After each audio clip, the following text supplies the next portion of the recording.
Bonjour, monsieur Jacques Lebondji. Bonjour, monsieur. Voilà. Oui, monsieur Lebondji, finalement, vous parlez quelle langue? Je parle Nzebi. Ah, Bouédia. Merci. Comment devient-on orateur? Beaucoup veulent apprendre bien des choses là-dessus. Et qu'est-ce qui vous a poussé à vous intéresser à la palabre? Mais la question est bienvenue. La palabre, il faut d'abord la préciser. Pour préciser le sens de la palabre, tel que nous l'entendons au niveau du village et tel que le commun des hommes modernes l'entend. Alors, la palabre, ce n'est pas une dispute. Ce n'est pas les bousculades dans les quartiers entre les cohabitants. La palabre ici, c'est le lieu où se règlent les problèmes. À l'occasion d'une situation donnée, en fonction de la grandeur ou de l'importance de la question à débattre, on convoque une séance. C'est cette séance-là qui est la palabre.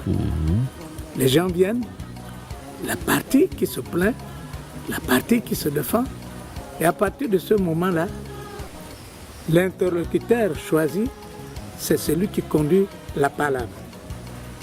Donc la palabre ici, c'est le lieu d'avoir un enseignement. Ce qui m'a intéressé, c'est ça.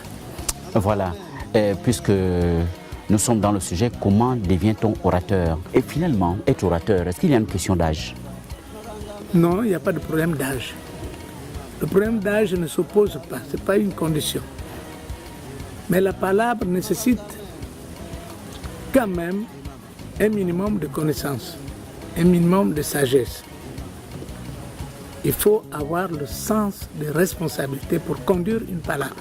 Parlant des avantages d'être un orateur, être le fils d'un notable ou le fils d'un chef, et ne joue-t-il pas en faveur pour devenir un orateur? Pas forcément. Pas forcément, mais il faut d'abord situer le problème. Selon que le problème est abordé au niveau de la ville, ou selon que ce problème-là est évoqué au niveau de notre groupe du village. Vous voyez, en fonction de l'importance du problème, on ne peut pas s'improviser orateur. Ce n'est pas possible. On vous choisit pour conduire le débat. Et on vous choisit en fonction d'un certain nombre de critères. Peu importe si vous êtes de la famille d'un noble, ou sortez de la famille d'un noble, ou du commun du quartier. Voilà. Mais devenir orateur, est-ce que l'environnement joue beaucoup? Être dans un milieu rural ou un milieu urbain? Où on est plus à l'aise à devenir un orateur?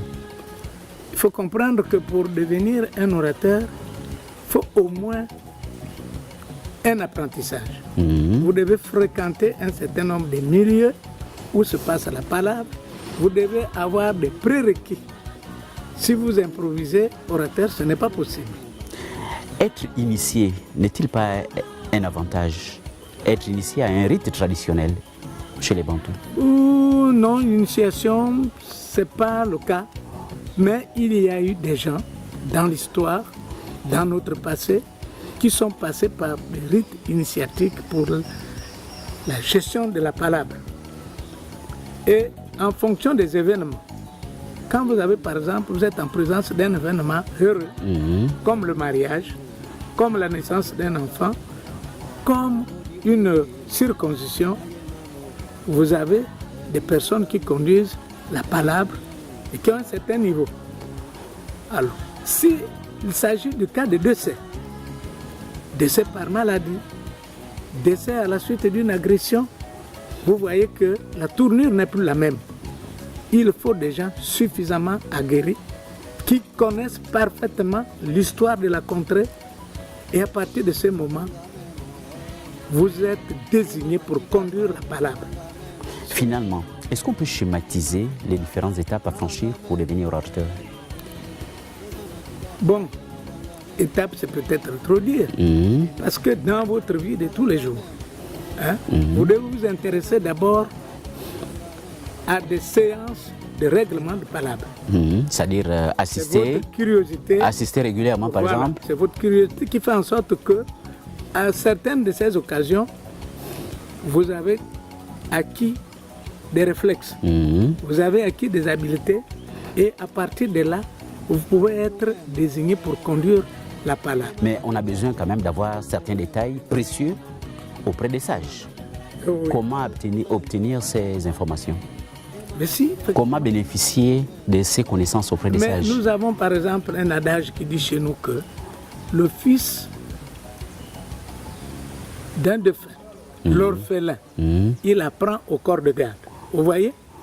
Il apprend au corps de garde. Oui. Il n'a pas un conseiller personnel qui dit par exemple son grand-père, son... Non, c'est le fils,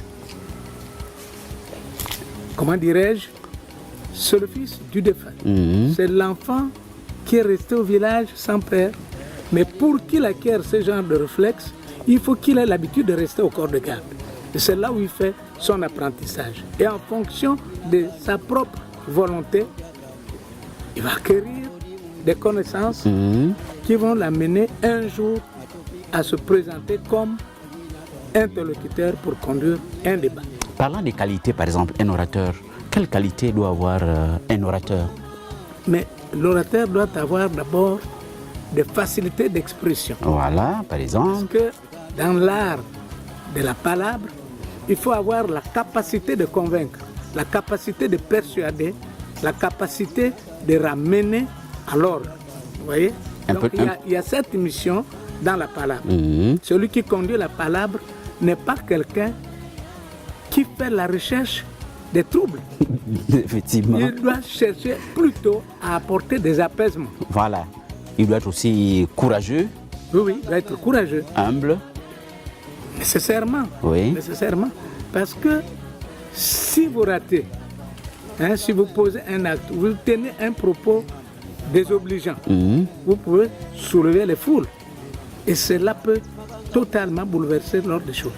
Mais quand même être un peu chanteur et danseur.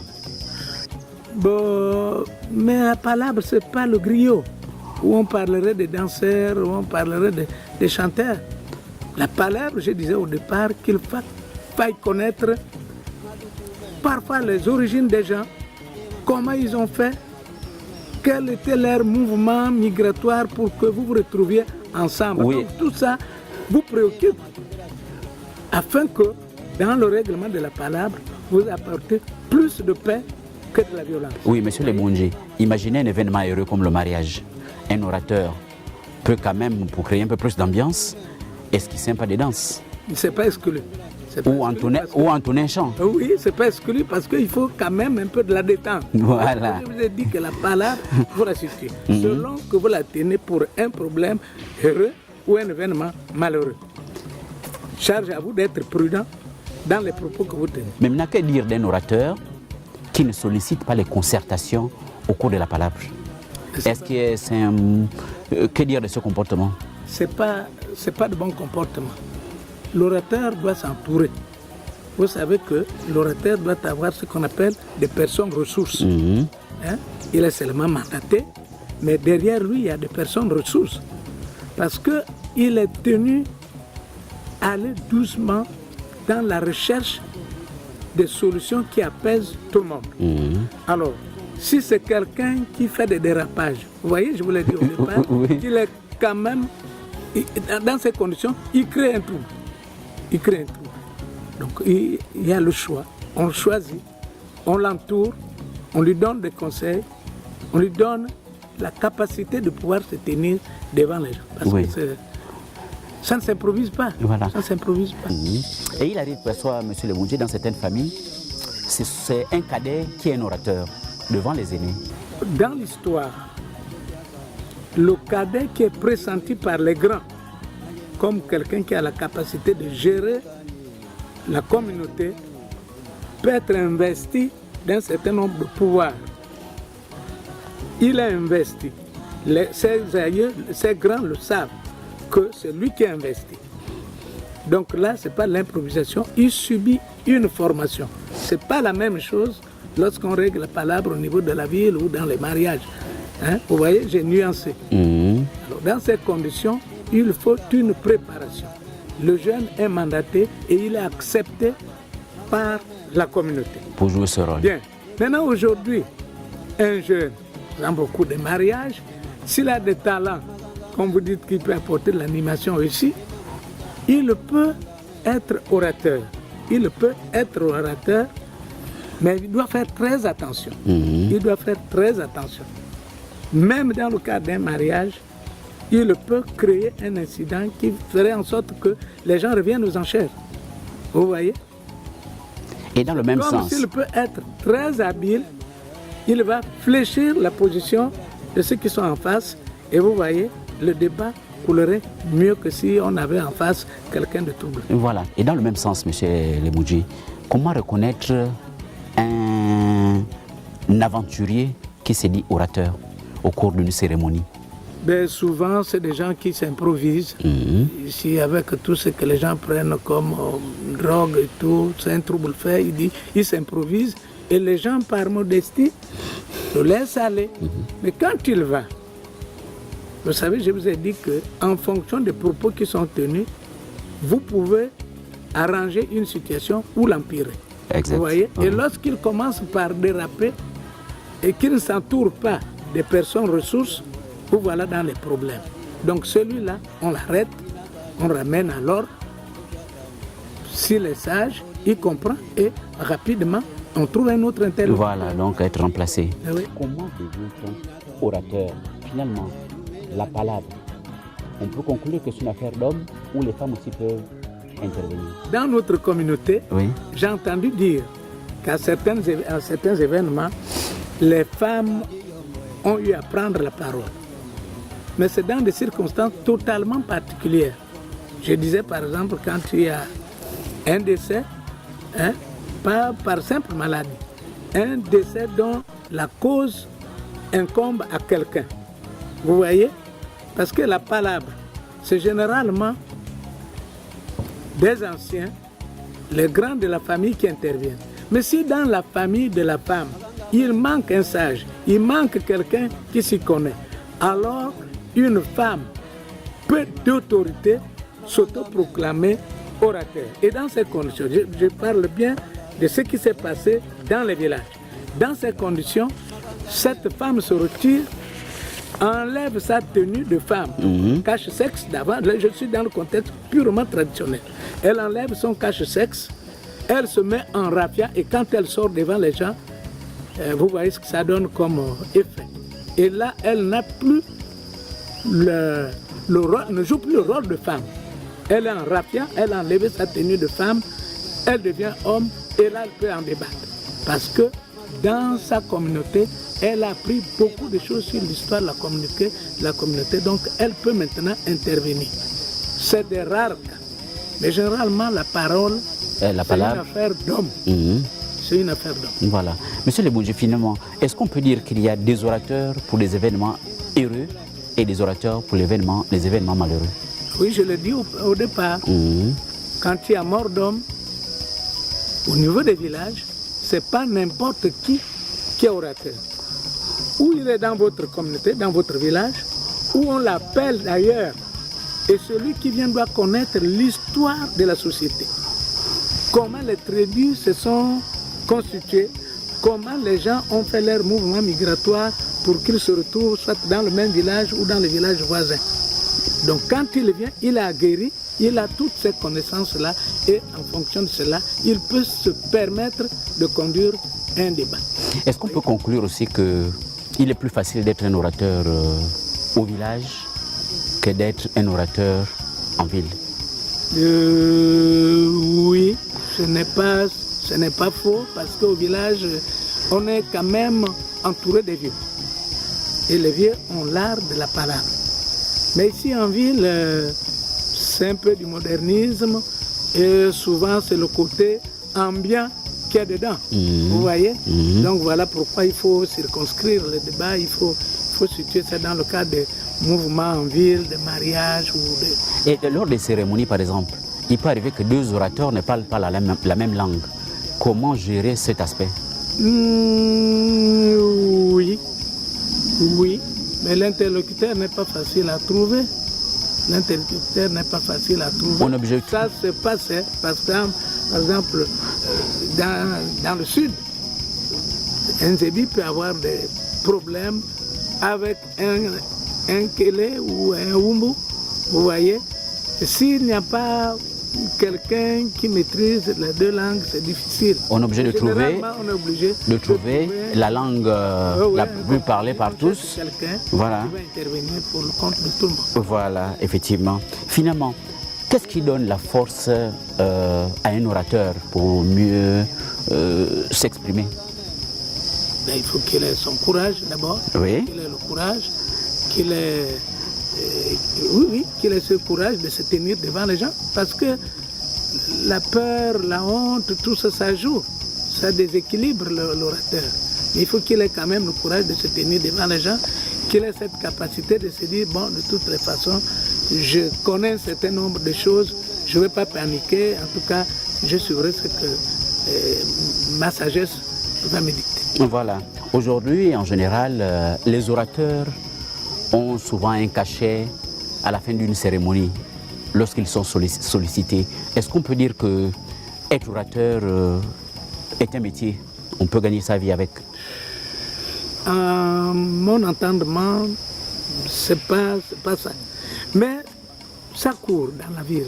Ça devient un commerce. Ah. Savoir parler, savoir intervenir. Mais moi, je trouve que c'est pas bon. C'est pas bon, ça c'est de l'à peu près. De l'à peu près, c'est des traducteurs. On peut dire c'est peut-être des traducteurs qui les appellent. Mais l'orateur n'a pas besoin d'être payé. L'orateur a besoin d'être soutenu. Et s'il est soutenu, les gestes qui peuvent être faits en son endroit ne font pas l'objet d'un chantage. C'est les partis en présence qui reconnaissent en l'orateur ses capacités, ses talents et qui peuvent dire que bon, mais écoutez, félicitations, tu nous as tiré d'affaire, voilà. Mais ça ne doit pas faire l'objet d'un prix. Hein? Ça ne fait pas l'objet d'un chantage. Voilà. Et lui, les dernières questions. Un orateur célibataire peut-il intervenir pour une cérémonie de mariage, sachant qu'il n'est pas dans les conditions, hein, un orateur dont les conseils, hein, est-ce qu'un orateur célibataire est conseillé d'intervenir pour une cérémonie de mariage? Ben, ça peut arriver. Ça peut arriver. Alors, L'orateur n'est pas, dans ce cadre-là, n'est pas forcément le conseiller matrimonial. voilà. Vous voyez, l'orateur est là. Mais il arrive qu'il donne le conseil, par exemple, Voilà, il peut donner le conseil, aux jeunes ça peut couples. arriver. Mais est-ce que ce n'est pas gênant le fait Ben, qu'ils ne vivent pas dans ces Celui conditions? qui a raté dans la vie ne peut pas conseiller quelqu'un. Hein? Lui, il a raté, mais il sait pourquoi il a raté. Il peut vous donner de bons conseils. Vous voyez, Voilà. un célibataire peut, à juste titre, apporter conseil. Il peut mener un débat. Voilà. Hein? Mais c'est des rares cas, généralement, c'est un peu contesté. Voilà. Merci, monsieur Lebundji. Comment devient-on orateur? Chacun a été sûrement édifié et nous nous retrouverons sûrement pour un prochain numéro. Bonne soirée. Merci, c'est moi qui vous remercie de Voilà. m'avoir invité sur votre chaîne. Voilà, merci.